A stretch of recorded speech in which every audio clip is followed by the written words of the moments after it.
Ang mahal nga Birhen Maria gipanganak sa paagi nga putli sad, kay ang iyang ginikanan si San Joaquin og si sa to niya asawa ay lang mo kasuko Santa Ana. Mga buutan man sad kayto sila, Diyos non kaayo. Moto nga gihatagan sila murag guwang naman sa to Santa Ana, wa sa to mga anak. Murag maomtingan ni ang istorya ani niya gitugahan sila sa Ginoo og usa ka anak nga giprotektahan ng daan sa iyang pagkaulay. Motong wa siya gipanamkon nga nataptan sa gitawag natong original sin, gipanalipdan siya, mo nang gitawag og immaculate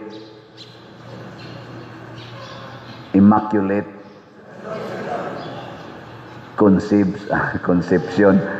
Ang kanang immaculate conception, mo na nga si Maria gipanamkon nga way buling sa sala. Nga naman, tungod kay giandam siya para sa pagkatao sa tinuod nga Mesiyas, nga ang Dios gyud nga nagpakatao. Ang iyang sabakan giandam daan. Lingiyay mong tupad na kumusta man ang imong sabakan. Inaway buling, inawa na buling. Ay, bulingon sa guys sa bakan. O na, unsa man ning sabakan sa usa ka o ingutan tiyan. Ingutan tiyan, sabakan man na siya atong meaning ana. Noon apil diha tanan. Unsa may purpose anang inyong sabakan nga mga babae? Unsa may purpose ana? Para pasiksi-siksi? Para unsa man na?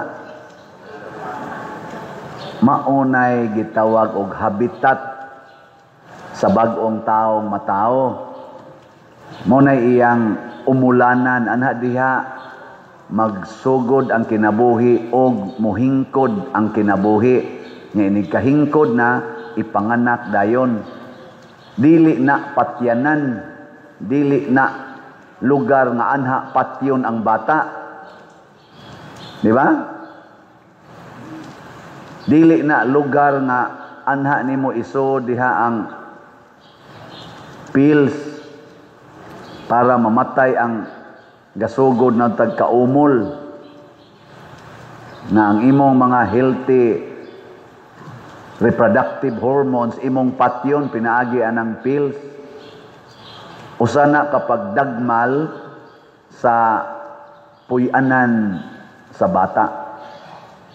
Kanang inyong kuan, kanang inyong butanganas bata, unsay tawag ana, kanang inyong duyan-duyana. Kanang may duot-duot ba? Ngana. Stroller, kuna, unsa pa nang inyong ikaw. Basta ana nyo pahigdaon ang bata. Unsa may inyong ibutangan na, butangan ninyong mga tunok. Butangan ninyong mga tunok. Butangan ninyo na dihag hilo. Di oy. Pinangga kay na ninyo, humok gina kay aron ang bata di gyud kuan. Mausad na ang tiyan sa inahan, giandam sa nas Ginoo. Ang Ginoo jud nagandam nga nindot gyud na siya pagkahimo nga ang kinabuhi mulambo gyud. Oy, imnan man og pills noon. Ipalaygit pa. Palaygit pa. Porting sumpay sa Ginoo na para gyud maayo kay pagkadagan unta to similya, blaygiton. Mao na nga si Maria napuno sa grasya kay giandam siya sa Ginoo, sama nato nga giandam sad ta, iyang gituman ang purpose sa iyang pagkatao. Ug ang purpose sa iyang pagkatao aron pakatawhon sad niya ang Ginoo. Kita sad mo sa nay ato aron pakatawho nato ang Ginoo. Diri sa atong unang pagbasa ningon, panaga na mo kay gisulong na mo. O karon ang Israel gisulong na sad. 14 daghanag kontra sa Israel, mga Hamas, mga unsa pa to, Iran ba to? Katubang sige bomba nila ba karon? Iran, daghan kay sila kontra. Pero ligon kay sila kay gipanaad nas Ginoo nga bisag gamay kay ka sa bulon sa tungkuana, dili ka mabuntog, makasukol gyud ka kay naa diha ang imong manluluwas. Kaso lang na-translate na karon sa kalig-on sa pakigubat na kalibutanon. Ang tinuod yung gubat nga atong atubangon, ang gubat nga espirituhanon, ug mao na ang gubat ni Maria against sa yawa. Ang giprotektahan ni Maria ang gamay kaayo nga kahayag nga naas iyang sabakan nga mao si Kristo. Ang iyang kontra, ang dako kayong kangit-ngit. Ang dakong kangit-ngit ang sala. Wa mabuntog si Maria sa sala. Wa mabuntog. Nilingi ay mong tupad. Ingna nabuntog na ka. Kinsa din hibi, ang wa gyud kayaw-yaw, sukad adtong pitsa 1 sa Septembre hangtod karon, wa gyud mo kayaw-yaw diha sa inyong balay. Ta sa kamot. 1 duha ra ka buok ang wa kayaw-yaw nya ni paubos din kay nahinumdom ay nakasinghag man day ko atong kuan de.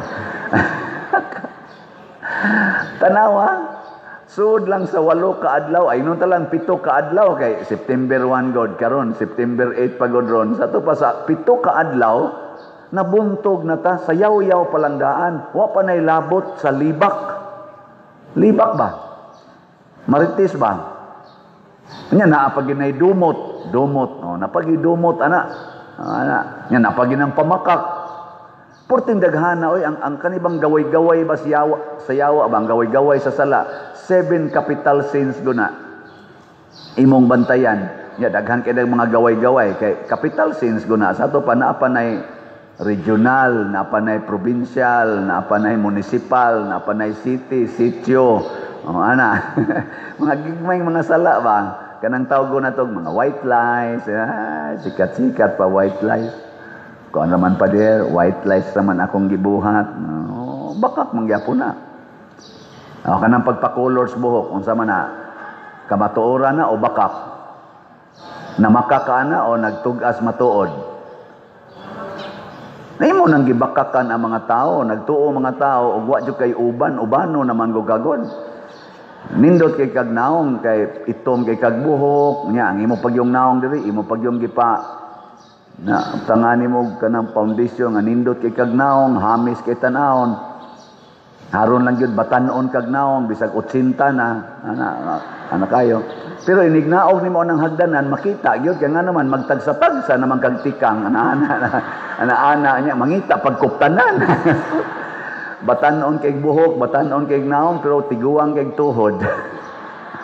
Mugawas man ginang kamatuoran, God. Mao na ang kahayag ni Maria nga mao si Kristo, ang lain niyang ngan, truth, kamatuoran. Mata pa ni Kristo, I am the truth. Si Maria sad nagpuyo sa kamatuoran. Og kay nagpuyo man siya sa kamatuoran, sa atong ebanghelyo karon, mao palay pagsugod og turok sa bata sa iyang tiyan dili pa maklaro ba nya kay naa man siya uyab nga sinayura na sila si Jose padung naman to sila magminyo tungod kay si Maria nagpuyo mas kamatuoran iya jong gisultihan si Jose na Dio mabdos nako nya kay si Jose wa pa man ka hikap ni Maria og sexual nga hikap, 14 taong hiubusang Jose. Motong ga-aksyon si Jose og biya. Gaplano siya nga iyang biyaan si Maria. Nya, nag-old days Maria. Niingon days Maria, "You don't leave me. I cannot live without you." Ni anak days Maria. Wow, relax ras Maria. Nga naman, kay ang kamatuoran nga gipuy-an ni Maria dili ko musalig nga ang makapalampo sa akong misyon sa kinabuhi mao ang akong isig katao. Ang misyon sa akong kinabuhi mulampos ni tungod kay ang Dios nga akong magbubuhat mo'y maghimog dagkong butang dinhi kanako. Dili si Jose mo'y magbuhat og dagkong butang. Moto si Maria wa gyud magsigig gukod-gukod ni Jose. Kinsa may nigukod ni Jose? Kinsa man? Kusga. Tulo ra gyud kabuk, wa gyud maminaw sa ebanghelyo. Matod pa dire. Matod pa dire, samtang naghuna-huna siya niini, mipakita kaniya ang usa ka anghel sa Ginoo pinaagi sa damgo og miingon, Jose, kaliwat ni David, ayaw kahadlok pagpangasawa kang Maria, kay ang iyang gisabak lalang sa Espiritu Santo. Ang anghel sa Ginoo mo'y nigukod ni Jose o mo'y nagpasabot ni Jose. Si Maria, relax ra, mudawat ras Marias kamatuoran. Ana, muna ka mo mga asawa, mubiya na gina inyong bana, ay mugukod-gukod. Magsige mong text-text, ayaw. Ingna lang Ginoo, Lord, to anang yawa, nilakaw na. Ang Ginoo na mugukod dito, gukod. Hoy, yawa, ayaw pagsigig yawa-yawa diha. Dili na makapalangit nimo ang kabit. Balik ngadto sa imong asawa kay mautoy makapalangit nimo. Nya moingon sa dayon ang bana, sao matulod oy nga luod naman kay tugnaw. Pasana ang imong cross kay kanang imong cross mao nay makapaluod, mao nay makapalangit nimo. Di mo balik dayon imong bana nimo. Ana, iyan na kang antuson. Ang Ginoo na nilamdag niya tungod to sa imong pagbinuotan. Ang imong gibuntog ang sala sa kalagot, ang sala sa pagdumot, ang sala sa kaligutgot, ang sala sa garbo, imong gibuntog, mahimo sang mabuntog ang mga sala sa kalibutan, apil na ning gubat, apil na ning pinatyanay. Muna atong iyampo sa ato karong paghimo niining sa ulog sa birthday ni Mama Mary, mataw pag-usab ang Ginoo sa atong kinabuhi. Ug matod pa ni Kristo, mahimo mong akong inahan basta maminaw mo ug magtuman sa akong mga sugo. Kinsa tong maminaw ug magtuman sa akong mga pulong, mao ang akong inahan, mao ang akong mga igsuon. Kay si Maria naminaw og nagtuman gyud sa sugo sa Ginoo. Kamo dinhi karon nanimba gyud mo bisag gauwan. Pwede na mo mga matay. Nga naman, kay gisugo man ko sa Ginoo ngadtong gahapon sa ato mga misa nga giimbitar ta mo nga panimba gyud mo karong adlaw.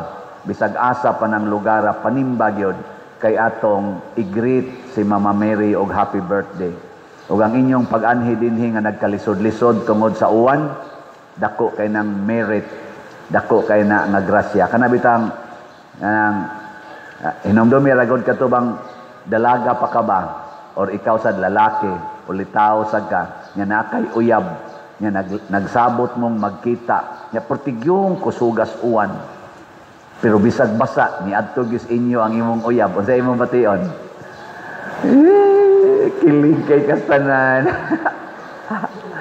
Pero inig himan-himan dili mo to nga inig text nimo nganong wa kami kusog ing uwan sa ibaylom latag uwan aning panuway dako.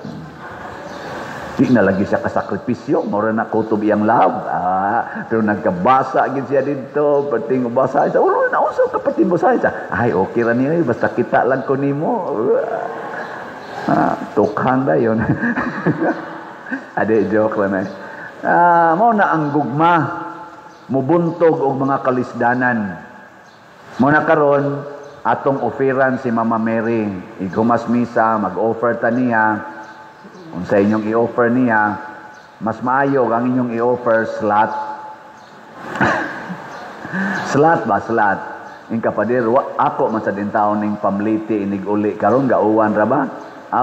pagpasinguan lang uli niya ang imong para ipliti ihog na lang dire kay para slot Mama Mary para ni sa slot ana nya iguli nimo mag-uwa na ngadto ting uwa na nya ni kaabot nimo sa inyo hilantan dayon ka lantan nya convulsion kag mayo wa man say madalo ospital kay may kwarta patay din kay kaugma ana unsa may mahitabo nimo ikamatay nimo ikaugma diritso din kas langit kaya nga naman maumay na ingnan ang imo mang paghatag ni Mama Mary